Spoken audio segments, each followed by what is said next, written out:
नवरात्र उत्सवानिमित्त गडावर नारद मुनींच्या आख्यानातून देवीची महती सर्वदूर पोहोचते आहे। तुमच्यामुळे अनेक गोष्टी कळल्या आहेत मुनिवर।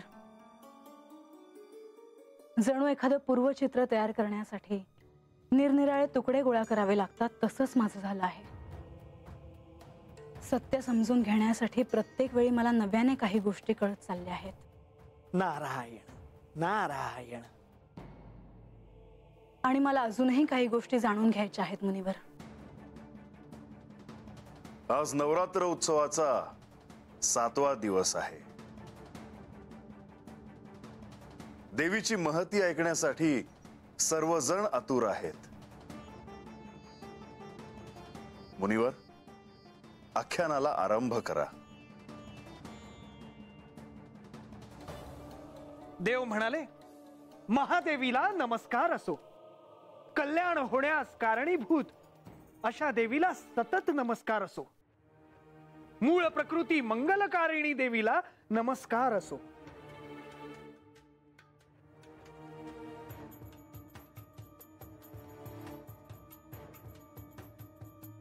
बानूला हेगडी प्रधान आणि लक्ष्मी देवींबद्दल सत्य काय आहे ते कळावं म्हणून मी काय केलं नाही।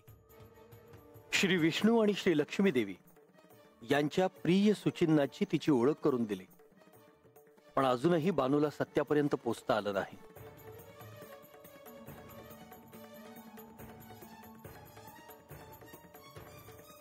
तुमच्याशी बोलायचं होतं। हेगडी प्रधान आणि लक्ष्मी देवी यांच्या मूळ रूपाबद्दल बानूला कधी कळणार हेच विचारायचं आहे ना? हो, कारण बानूला सत्य काय आहे ते लवकरात लवकर कळायला हवे। मलाही ते कळतंय देवी, पण मी अनेक प्रयत्न करूनही बानूला अद्याप संकेतांची तर्कसंगती लावता येत नाही। आता अजून मी काय करू जेणेकरून बानूला सगळं काही कळेल हेच मला कळत नाही। तुम्ही तिला तसं स्पष्ट का नाही सांगत? कारण देवी, तुम्हीही जाणता की असं करणं म्हणजे शिवलीलेत थेट हस्तक्षेप करण्यासारखे आहे। मला एक मार्ग दिसतो आहे। कोणता? शक्तिपात। शक्तिपात? देवी, देवी तुम्ही हे सुचवत आहात यावर माझा विश्वास बसत नाही। शक्तिपाताचा मार्ग हा साधनेतील अत्यंत कठोर असा मार्ग आहे। त्याकरता मला बानूला आत्मज्ञानासाठी निवेदन करावे लागेल, त्याशिवाय ते शक्य नाही। शक्तिपाताचा मार्ग हा सरळ सोपा नाही हे मीही जाणते, पण त्याशिवाय दुसरा कोणता मार्ग मला तरी दिसत नाही। पण देवी, त्याकरता बानूची स्वीकृती हवी। तुम्ही देवेंद्र आहात, इंद्रियांवर तुमचे नियंत्रण आहे। तुम्ही बानूला हे करण्यासाठी प्रसंगी भागही पाडू शकता। पण असे करणे कितपत योग्य ठरेल? नाहीतर तुम्ही श्री विष्णूंनाच विनंती करावी, त्यांनीच हे असाध्य कार्य सिद्धीस जाऊ शकेल। अशक्य। श्री विष्णू हे कधीही मान्य करणार नाहीत। तुम्हीच जर असा विचार केला तर ते कधीच शक्य होणार नाही, पण तुम्ही जर का ठरवलेच तरच ते सत्यात उतरू शकते। जी देवी सर्व प्राणी मात्रांच्या ठिकाणी विष्णूची माया अशी म्हटली जाते, त्या देवीला नमस्कार असो।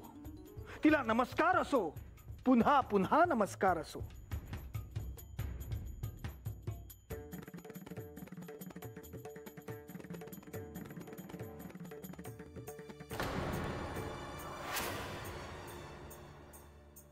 प्रधानजी, तुम्हाला देखील कळलंच असेल। होय देवा, स्वर्गलोकात देवेंद्र आणि शची देवी यांच्यात बाणाईला सहाय्य करण्यासाठी नवीन मार्ग शोधला जातो आहे। आता अजून प्रतीक्षा करू नका। आपल्या कन्येला न्याय मिळवून देण्यासाठीच तुम्ही सहाय्य करत आहात, जे अयोग्य नाही। आता मला देखील या 2 मार्गा व्यतिरिक्त आणखी काही मार्ग दिसत नाही। आता मला जावेच लागेल। आपल्याकडे वेळ कमी आहे। ह्यामुळे बानूला नक्कीच सत्य काय आहे ते कळू शकेल। हो देवी, आता मी अधिक वेळ न घालवता भूतलावर जातो, बानूची भेट घेतो आणि शक्य झाल्या श्री विष्णूंची.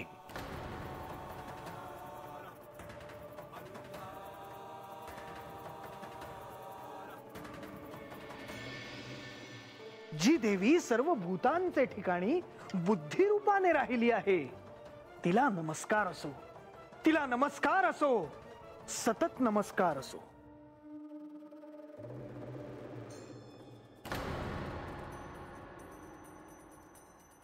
अहो, काय झालं आहे? तुम्ही आणि श्री खंडेराय असे अस्वस्थ का दिसता आहात?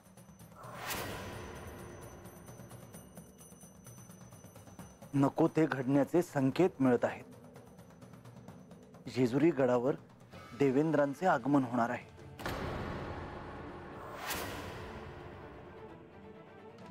देवा, देवेंद्र स्वर्गलोकाहून निघाले आहेत. होय, आणि कोणत्याही क्षणी ते जेजुरीत येतील.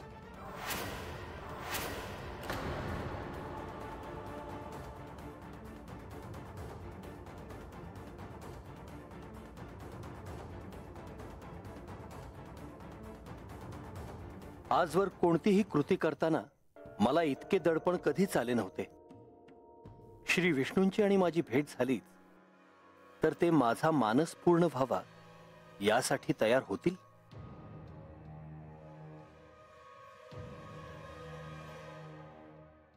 जी देवी सर्व प्राणी मात्रांच्या ठिकाणी प्रतिबिंब रूपाने राहिली आहे, तिला आमचा नमस्कार, आमचा नमस्कार असो, वारंवार नमस्कार असो. तुम्ही असे अस्वस्थ का?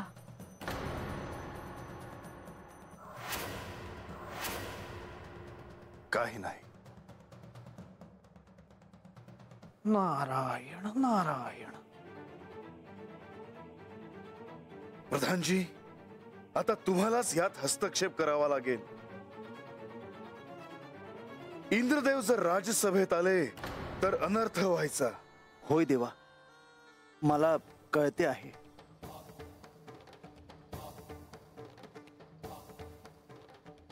नक्कीच काहीतरी घडलं आहे, पण काय ते तुम्ही मला सांगत नाही आहात. काही नाही झालंय म्हाळसा, तू शांत हो. मुनिवर, आख्यानाला प्रारंभ करा. जशी आपली इच्छा देवा.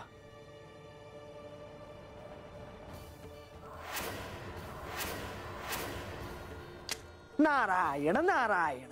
थांबा मुनिवर.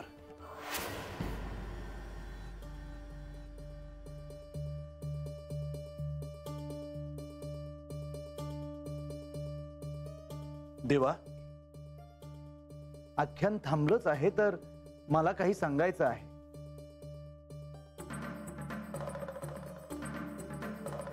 मला अत्यंत अपरिहार्य कारणामुळे हे आख्यान सोडून जावं लागणार आहे.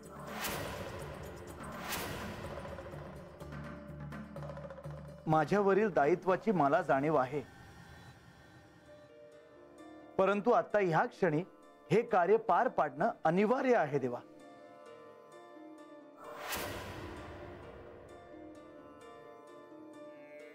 पण असे कोणते कार्य आहे? म्हाळसा, एखादे पूर्वनियोजित कार्य त्यांना पूर्ण करायचे असेल. प्रधानजी, तुम्ही या. होय देवा. थांबा प्रधानजी.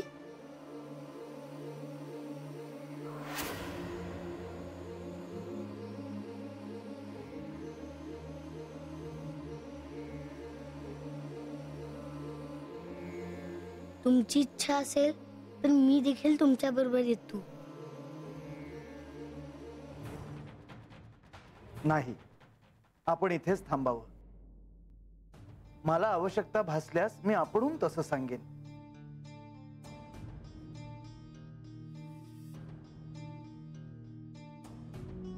येतो.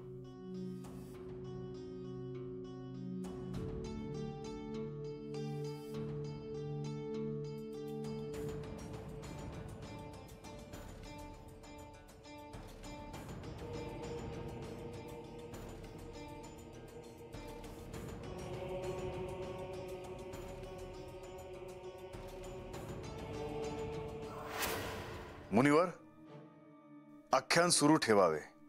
नारायण नारायण. जी देवी सर्व भूतांच्या ठिकाणी वृत्ती रूपाने स्थिर आहे, तिला नमस्कार असो, तिला नमस्कार असो, वारंवार नमस्कार असो.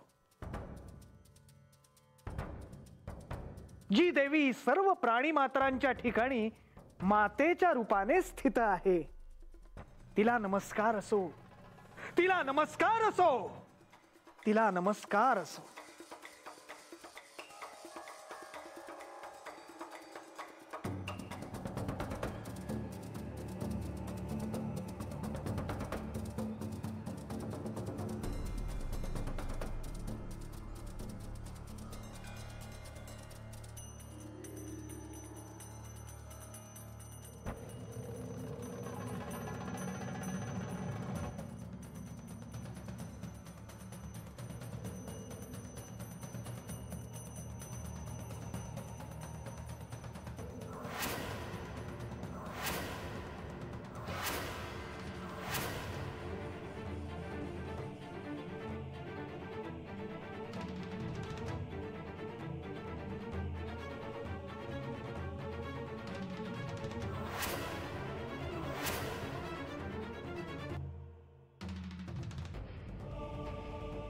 प्रणाम प्रभू.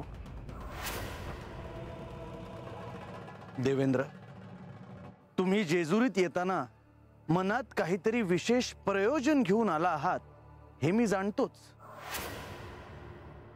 आणि तुमच्या इथे येण्याने काही अनुचित घडू नये यासाठी मी तुम्हाला इथे भेटायला आलो आहे.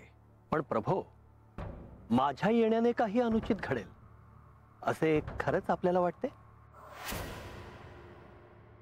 हा जेजुरी गड म्हणजे प्रत्यक्ष जणू कैलासच. श्री खंडेरायांच्या रूपानं प्रत्यक्ष श्री महादेवांचे इथे वास्तव्य आहे. श्री विष्णुदेव आणि श्री लक्ष्मी देवी हे इथे निवास करतात. प्रभो, या जेजुरी गडावर कोणतेही विघ्न येईलच कसे? कारण प्रत्यक्ष विघ्नहर्ता गणेश इथे आहेत. त्याचबरोबर श्री म्हाळसा देवी इथे आहेत. हे सर्वजण इथे असताना इथे काही अनुचित घडेलच कसे? कारण आपल्याला देखील हे ठाऊक आहे की श्री म्हाळसा देवी ह्याच साक्षात पार्वती देवी आहेत. परंतु त्यांना मात्र हे ठाऊक नाही आणि त्यांना हे आख्यानातून कळावं असे श्री खंडेरायांचे प्रयोजन आहे. इतर कुणाकडूनही त्यांना ते कळता कामा नये. आणि प्रभो, मी देखील त्यांना ते सांगणार नाही. होय देवेंद्र, न्यायाच्या चौकटीत राहूनच तुम्ही कार्य करता आहात. होय प्रभो, मी केवळ माझ्या कन्येच्या सहाय्यासाठी इथं आलो आहे. ती सुखात राहावी एवढंच मला वाटतं. मला आणखी काही नको. परंतु तुमच्या सहाय्याने जेजुरी जे काही घडतं आहे त्यामुळे म्हाळसा देवींना सत्य कळू शकतं हे तुम्ही विसरता आहात. तसे होणार नाही याची मी दक्षता घेईन. आणि प्रभो, मी बानूला देखील सारं काही थेट सांगत नाहीये. केवळ तिच्या भवितव्यासाठी, तिला न्याय मिळावा म्हणून मी तिला सहाय्य करतो इतकंच. ह्याचा अर्थ बाणाईवर अन्याय होतो आहे असं म्हणायचं आहे का तुम्हाला? क्षमा असावी प्रभो, पण एक पिता म्हणून मला तसेच म्हणायचे आहे. प्रभो, माझी कन्या असून देखील तिला सारी स्वर्ग सुख सोडून इथं भूतलावर रानोमाळ भटकावे लागले. श्री खंडेरायांना प्राप्त करून घेण्यासाठी तिला अमाप कष्ट सोसावे लागले. त्यांच्याशी विवाह व्हावा म्हणून तिला कठोर परिश्रम करावे लागले. आणि आता श्री खंडेरायांशी विवाह झाल्यानंतर सुद्धा तिला त्यांच्यापासून दूर राहावे लागते आहे. हे सारे पाहिल्यानंतर मी तिला थोडेसे सहाय्य करणे हे अयोग्य आहे असे आपल्याला वाटते. तुमच्या मनात नक्की काय आहे देवेंद्र? प्रभो, आपले मूळ रूप काय आहे हे बानूला कळावे असे माझ्या मनात आहे. माझ्या आणि लक्ष्मी देवींच्या मूळ रूपाबद्दल कळल्याने बाणाईला सत्य कसं समजणार? हा असा तर्क लावणं अनुचित आहे. तुम्ही जर ही इच्छा ठेवून सहाय्य करत असाल तर ते तात्काळ थांबवावं. प्रभो, प्रभो, नाही म्हणू नका. परंतु जे अयोग्य आहे ते अयोग्यच आहे.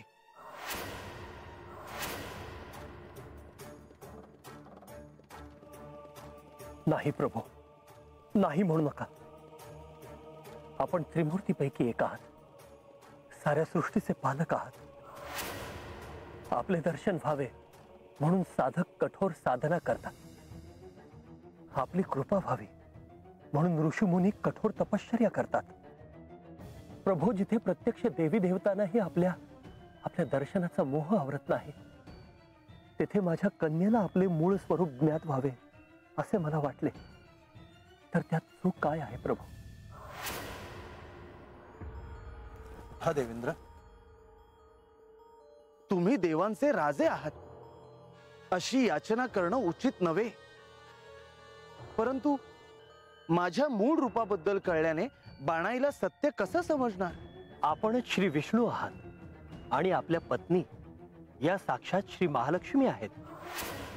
हे बानूला एकदा कळल्यानंतर तिचा पुढचा मार्ग सोपा होईल. परंतु कसा देवेंद्र? आपण दोघेच तिला पुढे सत्यापर्यंत घेऊन जाल असे मला वाटते. तुम्ही जे करू पाहत आहात त्यांनी काय होईल सांगता येणं कठीण आहे.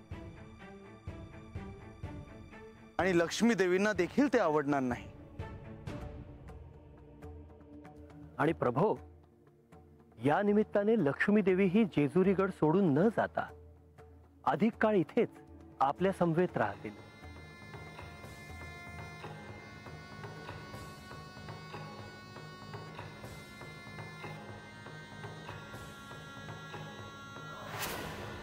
कन्येच्या सुखासाठी हा स्वर्गलोकीचा राजा इंद्र आपल्या समोर याचक म्हणून आला आहे.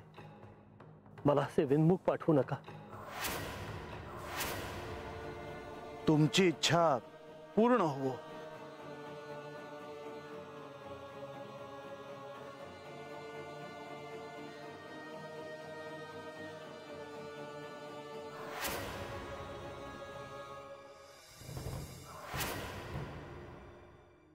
जी देवी आपल्या सर्व प्राणी मात्रांच्या ठिकाणी शक्ती रूपाने राहिली आहे, तिला आमचा नमस्कार, आमचा नमस्कार असो, वारंवार नमस्कार असो.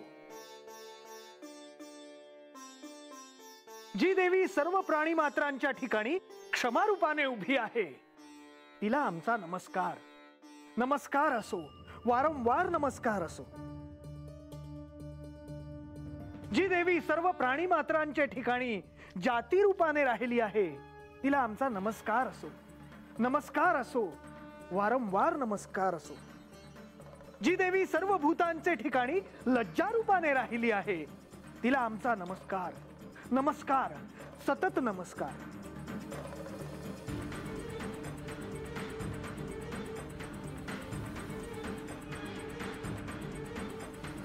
या नवरात्रोत्सवानिमित्त देवींचे दर्शन घडले, पण प्रत्येक दर्शनाच्या वेळी त्या देवतेची शक्ती जणू काही माझ्या आंतरिक शक्तीशी जोडली आहे असं मला वाटतंय. असं का वाटत असावं मला? माझा आणि या साऱ्या शक्तिरूपांचा काय ऋणानुबंध असेल?